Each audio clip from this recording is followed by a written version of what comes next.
Sakamoto num momento, inclusive, que o senador do PT chama ele de mentiroso e ele falou do lado ali do presidente da CPI, falando assim, eu não sou mentiroso não, isso é uma acusação muito grave.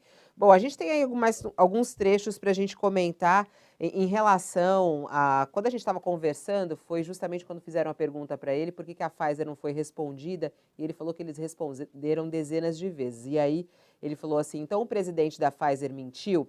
Porque é muito importante dizer que na fala aqui do Murilo, na fala da CPI do Murilo, que é da Pfizer, ele disse que foram 5 ofertas, o Carlos Murilo, né? Que foram 5 ofertas da Pfizer ao governo brasileiro sem qualquer resposta. E foi isso que foi perguntado a ele. Tanto é que Omar Aziz também perguntou o senador a ele, falou assim, então, o que o Fábio Van Garten disse também não é verdade, comparando com o que o senhor está falando agora.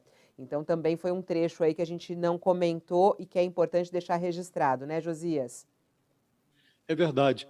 É preciso deixar muito claro aqui, a gente falou já na entrada anterior, o Sakamoto também realçou isso, a vacina não era uma prioridade do governo. O governo fez uma aposta na cloroquina, o presidente conspirou contra a vacina, defendeu a não obrigatoriedade da vacinação no Supremo Tribunal Federal, defendeu formalmente, a Advocacia Geral da União foi lá e defendeu esse ponto de vista. E não prevaleceu no Supremo, mas ele defendeu. E o governo só foi considerar que a vacina era importante no mês de dezembro do ano passado. E por que isso aconteceu? Por 2 razões. Primeiro, porque os brasileiros começaram a receber pela televisão, nos telejornais, imagens das pessoas sendo imunizadas no exterior. Primeiro na Grã-Bretanha, depois nos Estados Unidos, depois começou a se disseminar pela Europa. E as pessoas começaram a ver, bom, já tem vacina, e por que é que nós não temos? E aí o governador Dória disse, eu vou começar a vacinar em São Paulo no mês de janeiro. Eu tenho a vacina, se o governo não quiser, eu vou começar a vacinar. O Bolsonaro percebeu que, politicamente, a posição dele se tornou insustentável, porque as pessoas não morriam mais de Covid, as pessoas passaram a morrer de falta de vacinas. Então, neste momento, a vacina passou a ser um elemento importante para o Bolsonaro, politicamente, não do ponto de vista sanitário. E aí o governo começou a encenar uma mudança de enredo. Não, nós sempre valorizamos a vacina, não adquirimos antes porque não havia autorização da Anvisa, o que é uma mentira, porque a primeira vacina, aquela na qual o governo apostou, que é a vacina de Oxford, AstraZeneca, ela foi adquirida quando não havia o aval da Anvisa. O governo comprou vacina indiana, da Covaxin, sem aval da Anvisa, assumiu o compromisso de comprar 10 milhões de doses da Sputnik, sem aval da Anvisa. Então, isto é uma mentira, mas o governo adaptou o seu discurso. Então, o que é errado aqui não é a discussão sobre as cláusulas leoninas da Pfizer, é essa coisa de você passar 7 meses, 8 meses discutindo algo sem transparência.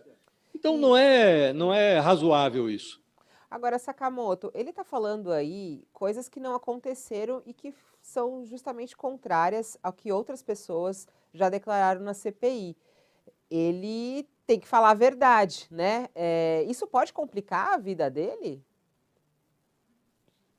O problema, Fabíola, poder complicar, poderia, né? O problema é que o próprio presidente Omar Aziz, no caso do depoimento de Fábio Weingarten, quando Renan Calheiros pediu a prisão de Weingarten, o Omar Aziz deixou claro que esse expediente ele não adotaria, né? Eu não estou aqui torcendo nem dizendo que esse expediente seria o melhor, no caso do Weingarten, no caso do general Pazuello. Eu estou só dizendo, na verdade, que esse receio ele já não tem, provavelmente, né? Muito dificilmente ele tem esse receio. Ao mesmo tempo, o STF foi bem claro, ele pode, na verdade, não produzir provas contra ele mesmo, mas ele não pode mentir sobre fatos ligados a terceiro. O grande problema de tudo isso é que, como a gente está batendo aqui, o Josias falou, eu falei desde o começo, Pazuello era um instrumento da vontade de Bolsonaro. Pazuello não é um idealizador da política nacional. Pazuello é um executor da política nacional. Inclusive, o deputado Osmar Terra, com a sua ideia de imunidade de rebanho, foi mais organizador da política, da ideologia, da forma como o bolsonarismo está enfrentando a pandemia, do que o próprio Pazuello. Então, o que acontece é que o Pazuello é executor da política de Bolsonaro. Se ele vai comentar a política de Bolsonaro, se ele vai colocar a política de Bolsonaro Bolsonaro na berlinda em qualquer momento, ele sabe que também estará sendo colocado na berlinda. Ele está vendo e está agindo como se ele, Bolsonaro, fosse um só. O ponto disso é que ele está, mentindo, como a gente está falando, e dois, ele está agindo como uma espécie de Rolando Lero da escolinha do professor Raimundo, enrolando bastante, mostrando que está valendo cada centavo pago no Media Training.